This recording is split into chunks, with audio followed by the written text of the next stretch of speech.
Hi guys, welcome to another mini vlog. तो guys चाय लेके बैठो। आज मैं बताने वाली हूँ कुछ चटपटी सी मेरी स्टोरी टेलिंग कि आज जो मैं बकचोदी सुनाने वाली हूँ ना, उससे बहुत से लोगों को समझ में आएगा कि भाई कहीं ये वो ही तो नहीं। मुझे नहीं पता कि इसको सुनने के बाद तुम हंसोगे, मुझ पे तरस खाओगे या फिर खुद पे रियलिटी चेक लाओगे कि शायद मेरे आसपास भी वही चीज तो नहीं हो रही है। और हाँ, एक बात और, ये कोई बॉयफ्रेंड वाली स्टोरी नहीं है, ये है एक बेस्ट फ्रेंड की स्टोरी। और सबसे मेन, बॉयफ्रेंड धोखा दे देना तो इंसान रिकवर कर लेता है, लेकिन जब बेस्ट फ्रेंड धोखा देती है ना तो बहुत ज्यादा हार्ट ब्रेकिंग होता है। मेरी भी एक बेस्ट फ्रेंड थी, मतलब नेक्स्ट लेवल बेस्ट फ्रेंड, जिसके सामने मैं वो सारी बातें कर सकती थी जो शायद मैं अपने पेरेंट्स के सामने ना कर सकूं, अपनी बहन भाई के सामने ना कर सकूं। मैं उसके सामने हर बात कर सकती थी, मैं बहुत ज्यादा कंफर्टेबल थी। उसको लिटरली मेरी लाइफ का सब कुछ पता था, मेरे अप्स एंड डाउन्स, मेरे हार्ट ब्रेक्स, मेरे एम्बैरेसिंग मोमेंट, मेरे सीक्रेट्स, मेरी ओवर थिंकिंग, मेरे फ्यूचर के प्लान, मेरा पास्ट। उसको मुझसे ज्यादा मेरे बारे में पता था। और मैं इतनी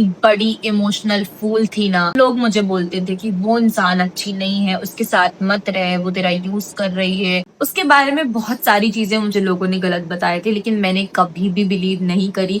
मेरे लिए वो हमेशा से मेरी बेस्ट फ्रेंड थी। उसके बारे में कभी भी कुछ नहीं सुन सकती थी। मैं हमेशा लोगों को बोलती थी कि नहीं, तुम लोग उसको जज कर रहे हो, वो ऐसी नहीं है।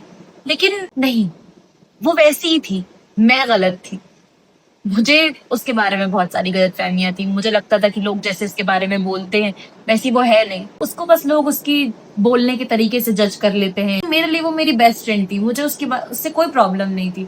वो बस मुझे सुनती थी, मुझे सॉल्यूशन देती थी। मेरी प्रॉब्लम से ज्यादा उसे अपनी प्रॉब्लम लगती थी। मैं उसका इतना ज्यादा साइड लेती थी, मुझे उस पर इतना अंधा भरोसा था कि अगर वो मुझे बोलती ना कि आसमान ग्रीन कलर का है तो मैं मान लेती। मैं बोलती हाँ भाई, आसमान ग्रीन कलर का है क्योंकि तू बोल रही है।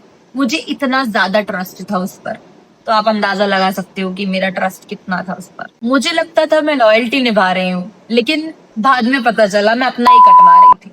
और एक दिन मुझे एक ऐसी चीज पता चली जिसने मेरे दिमाग का भंग भोसड़ा कर दिया और मेरी बची कुची इनोसेंस को भी मार दिया।